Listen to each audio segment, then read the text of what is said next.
Last video. So for a simple reaction in the gas phase, we have to account for each reactant and each product. We have one product, we got two reactants. They happen to be the same, but we multiply all products, multiply all reactants to make this ratio, this capital K, which is essentially a slope of some kind of curve. This reaction happens to have a nice simple parabola. So on the top are the products. What about the products? The equilibrium amount measured in pressure for this gas. I only have one, so I have pressure to the first, and then the reactant on the bottom. I have two of them. So I have pressure of NO2 at equilibrium times itself is squared. Let's try some more. So we know that if we're going to measure a gas, the amount of a gas, the easiest is to use pressure because that's proportional to moles. So here's a reaction where I have four reactants. Three of them are the same, and I have two products. So if I'm going to measure this constant amount of products and reactants at equilibrium and look at this ratio to express a K value, I'm going to need to follow this format, put the products on the top and the reactants on the bottom. I'm measuring pressures of gases. So ammonia is the product here, and I have two of them, so I'm squaring it. So if I had a value to put here, I could square it, and that would be the numerator. The bottom here, I've got a pressure exerted by nitrogen multiplied by the pressure exerted with hydrogen, and I got three of them, so I've got to cube that. So if I had a value in equilibrium pressure of hydrogen, I could put it here and cube it, multiply it by this equilibrium pressure, and divide it all into this numerator, and I could get a number for K. So I might even call this a KP. Notice this is a capital K. Equilibrium constant symbol is capital K. I put a P here. This P here means in terms of pressures. Because if I have another reaction like here, I don't have all gases. So I want to think about another way to express these equilibrium amounts. And so the rules say, well, if you do have something like, wait, come on, stop that. If you do have something like aqueous ions, you could measure the amount most conveniently in terms of molarity. That's what the brackets are, molarity. And let's say, oh, but I got a solid here. What do I do about that? Well, for solids and for pure liquids, like this water here's a pure liquid, you simply use one. So it's as if they're not changing it. So let's express this equilibrium ratio. We start with products on the top. It's an aqueous ion, so it's the concentration of silver ion multiplied, oh, I got a gas here, multiplied by the pressure exerted by this NO2 times, oh, that's a pure liquid, it's just one.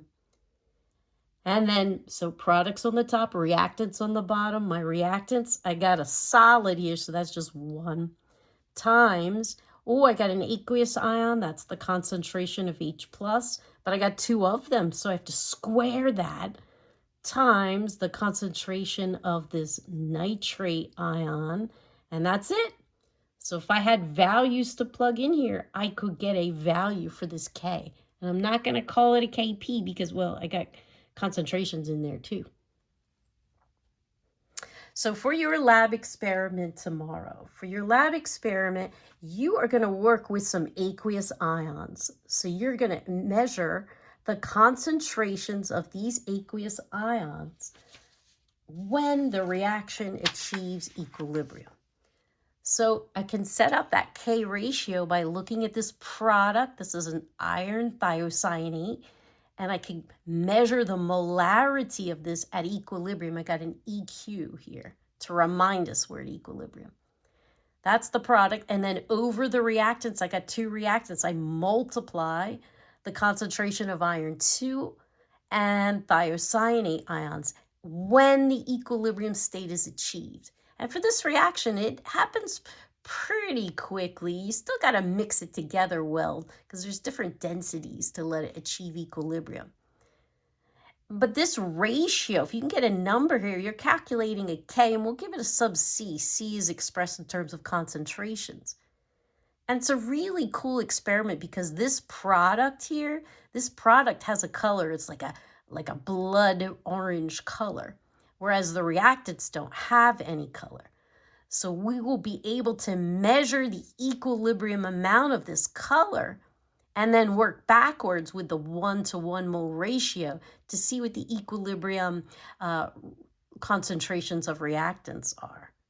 And then we'll vary the initial amounts. So we'll have various equilibrium states. So remember this picture for this gas phase reaction, each point represents a different equilibrium composition, right? Like these and these, but the K is the same.